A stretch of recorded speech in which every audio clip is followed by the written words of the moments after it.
Thanks for stopping by. If this is the first time you're watching my video, please subscribe.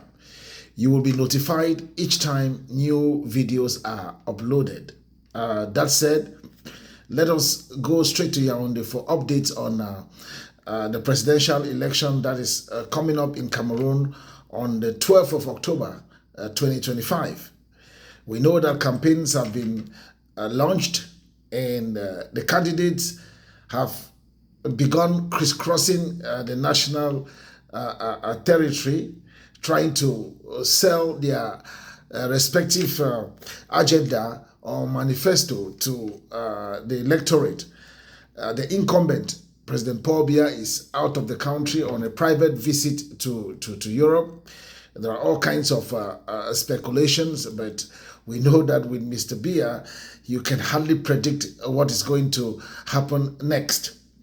Also, there is Akere Muna, who has decided to withdraw from the race. He has decided to withdraw from the race and give his support to Bello Buba Maigari. So, militants, sympathizers, supporters of his political outfit will all be supporting Bello Buba Maigari. That has triggered the question that seems to be difficult to answer. Why Bello Buba Maigari? Why not Issa Tchiroma? Second, there is a kind of a crack, a kind of a division. It's like the Cameroon Renaissance movement of Professor Maurice Kamto is beginning to witness a crack. I say so because the vice president of the party, Maitre, has decided to support Issa Tchiroma Bakari and calling on members of the party to vote for Issa Tchiroma Bakari. Do not forget, Professor Maurice Kamto came out lately and told members, sympathizers, supporters of his political outfit to vote who they think is the best candidate to run the affairs of the country. But his vice president is now asking on members of the political party, supporters, sympathizers to vote for Issa Tchiroma Bakari. So you begin to realize that the game of politics is showing its true face. Remember, politics is a game of no permanent friend, no permanent enemy, only permanent interest. And while statesmen are thinking of the future generation, politicians are thinking of the next election. And that is the difference between statesmen and politicians. So now, Akere Muna thinks that Issa Tchiroma is not worth his support because he sees Issa Tchiroma as one who is very inconsistent. He sees Issa Tchiroma as one who is able to divide further the nation, just like President Paul Biya has done over the years. He does not see Issa Tchiroma as one who can unite the nation and let that social cohesion prevail in Cameroon.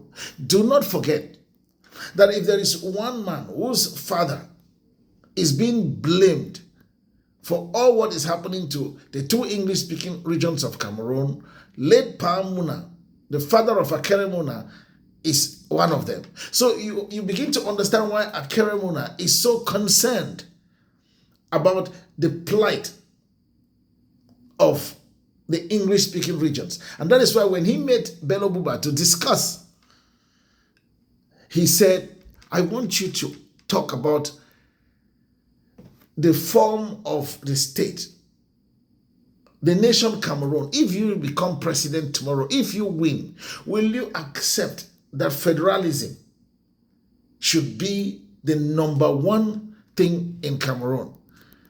Bello Buba Maigari agreed to that in a way that the Anglophone regions can manage their affairs, elect those who run the affairs of the region, instead of some appointed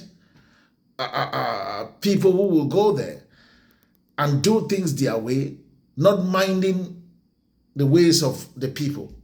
And so Akere Muna, on that note, decided to give his support to Bello Buba. But you know, like I said, in politics, it is all about the interest of the person concerned, the player of the game. Now, if you look at what Akere Muna stands to benefit, if Bello Buba should win, it is very simple. Akere Muna first wins the hearts of Anglophones. Second, Akere Muna stands the chance of being the vice president of the country, because with the federal system, there will be a president and a vice. And the vice president will automatically emerge from the English-speaking regions of Cameroon. So Akere Muna stands that chance of becoming the vice president. If he does not become the vice president, in a situation where we don't have the position of the vice president, Akere Muna is a legal luminary. So he automatically will get the Ministry of Justice and he becomes the minister. So Akere Muna stands to benefit a lot from a possible coalition with Bello Buba, because Bello Buba Maigari is the type, he is one person who does not really talk. He is not vocal. He does not come out every time to talk, like Issa Tchiroma Bakari when he was communication minister. And that again is another reason why Akere Muna did not support Issa Tchiroma but went for Bello Buba, because Akere Muna thinks that Issa Tchiroma Bakari is one who was very inconsistent as a communication minister. He will come out today to make Mr. Biya look like a demigod. He will come and he will be very arrogant to the people of Cameroon. But you see, because Cameroonians are fed up with Mr. Biya, they are fed up with the way the government of Mr. Biya is managing the country. They don't care about who becomes the next president. They just want to see a different face and a different name. But people like Akere Muna, who are taking out time to study the candidates before they make any move, has gone back to look at the days of Issa Tchiroma as communication minister, when he declared that there was no such thing as an Anglophone problem, and that government was doing everything to solve the problem. He even went to say all the massacres in the Anglophone regions have been carried out by the separatist movement, until investigations proved him wrong and showed that the Ngabu massacre was actually carried out by forces of the government. So you begin to realize that Akere Muna did his work and came out with a decision that there is no one who can be angry with him. Now, to the camp of the Cameroon Renaissance movement, one cannot deny the wonderful job that has been done by Professor Maurice Kamto and his team in trying to get Cameroonians interested in politics again and also in elections in the country. And that is why we have an unprecedented 7 to 8 million registered voters for the upcoming presidential election in the country. Now, Professor Maurice Kamto was unjustly kicked out of the race. People expected him to come out and say, all right, supporters of the Cameroon Renaissance movement, sympathizers of the Cameroon Renaissance movement, militants of the party, please vote for this person. He did not. He tried to see Bello Buba and Issa Tchiroma form a coalition. Then he was to come in now and support that coalition and try to pull the Alliance for Change and other candidate. Unfortunately for him, there is a deadlock. But there is still hope. Cameroonians are still hoping that things can work out. But with the recent development, it is looking very impossible. Because now, the vice president of the Cameroon Renaissance Movement, Maitre Sim, we know Maitre Sim.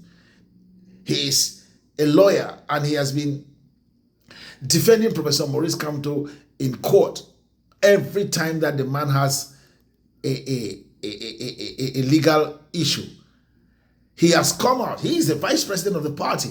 His president, Professor Maurice Kamto, came out the other day to say he is calling on sympathizers, militants, supporters of the Cameroon Renaissance Movement and of Professor Maurice Kamto to vote for whosoever they think is good enough to manage the country. Now, his vice, Maitre Sim, has come out to give his support to Issa Tchiroma Bakari, thereby deepening that divide between Issa Tchiroma and Bello Buba and frustrating further the hope of Cameroonians seeing Issa Tchiroma and Bello Buba coming together to create a coalition and send forth a candidate. Now, with this development, we are beginning to wonder, because it's not going to go down well with the president, that he says one thing and his vice is saying the other. But that is just the game of politics. It's all about personal interest. It is all about personal interest.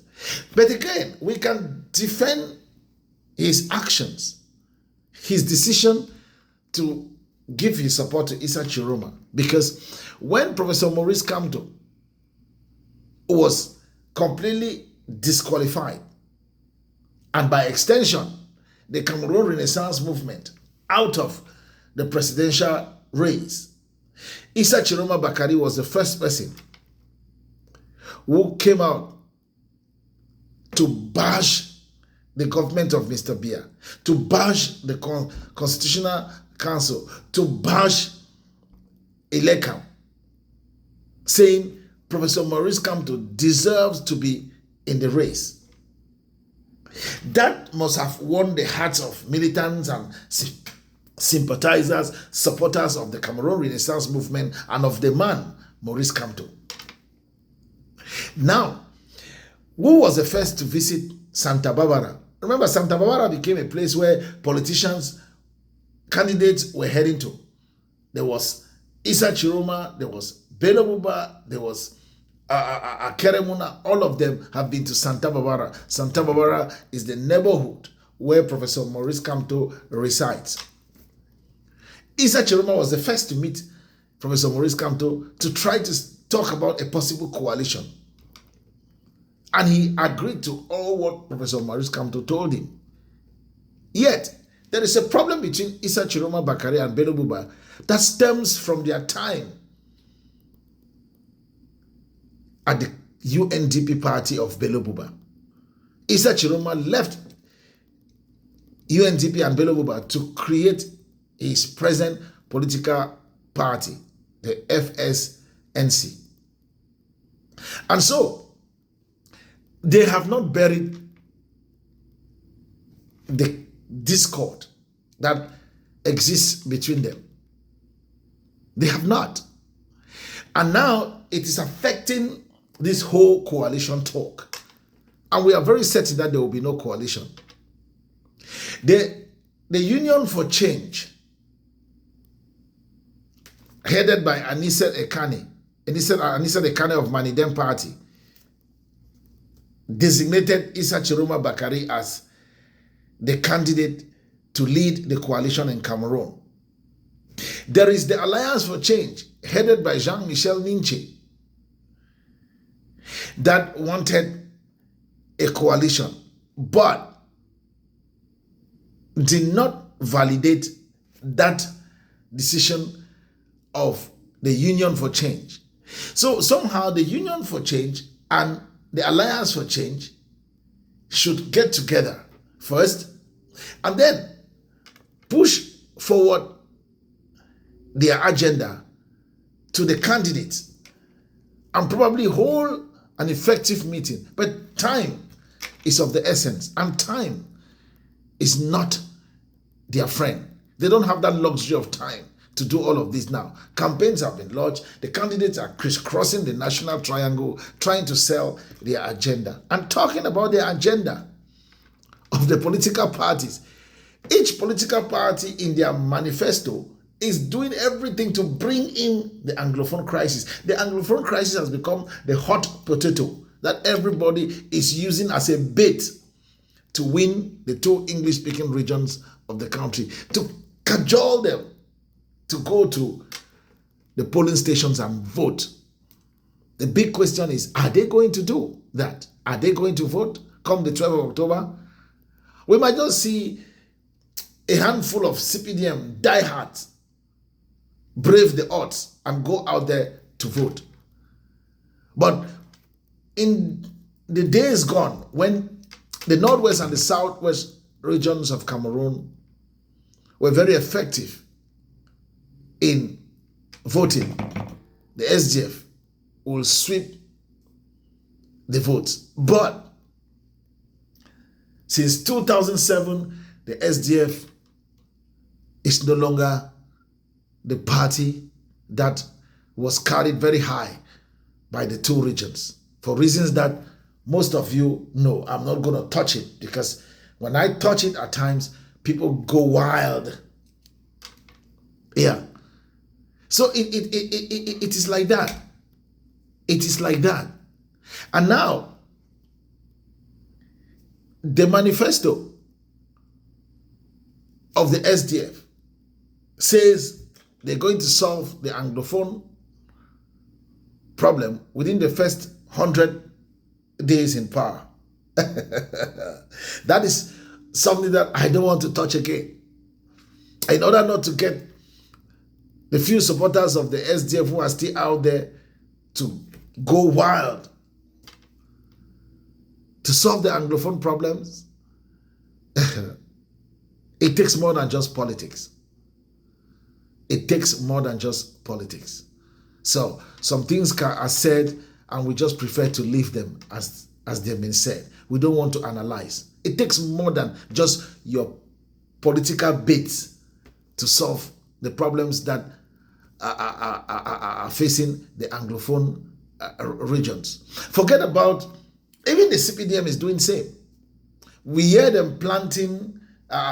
You see, one thing I have said, and I'll continue to say it, and I don't care what people who are for the party, the CPDM party, I don't care what they think, especially those in the Southwest and Northwest region. I'm going to put it to you that there is no favor the CPDM party is doing by tarring roads in the Northwest region. First, those are not roads being tarred. Those are roads being cemented. Give me 2 years, 2 rainy seasons, and we'll see what happens. Listen, those are things that would have... in Cameroon, we should not be talking about tarring of roads. Tarring of roads is something that would have been done a long time ago. And we tar a few kilometers of road and we put it on social media, on mainstream media. We scream at the top of the roof as if we have achieved something. Absolutely nothing. As for the burying of foundation stones for projects that are to come up, let me tell you something. Those are baits to win your votes. You see those stones? They will suppress those projects. Those projects will never grow. That is the truth. It's not the first time they are planting foundation stones. The deep sea port in Limbe has a foundation stone planted. It has not come out from the ground. It has not. It is still under the ground. It will not grow. Don't forget the foundation stones they are planting. The cement factory in Limbe has a foundation stone. Yeah. Materials were brought for that project. They are in containers consumed by thick grass there in Limbe. It's not going to grow. Forget foundation stones. So, what we should be talking about is first solving the root causes of problems facing the nation Cameroon. Like I said, it is unprecedented in Cameroon that in the far north and the grand north, the Boko Haram is terrorizing the people there and creating havoc. The Seleka are kind of resting at the moment. They were in the east.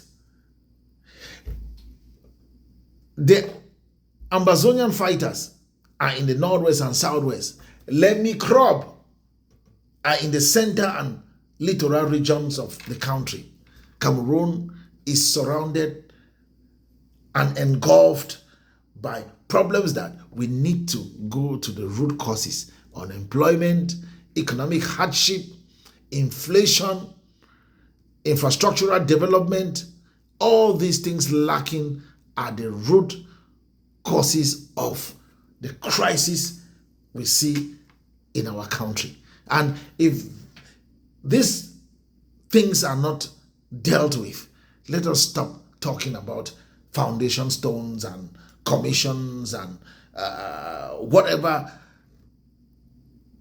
I call them, artificial solutions we are trying to use to solve these problems. It will take more than just that. The Anglophone crisis that every political party now is saying we're going to solve it within 100 days.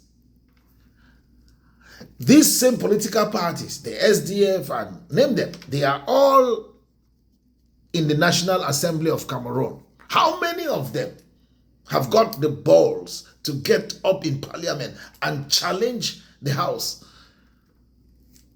that you should table it for discussion after Wiba? Who?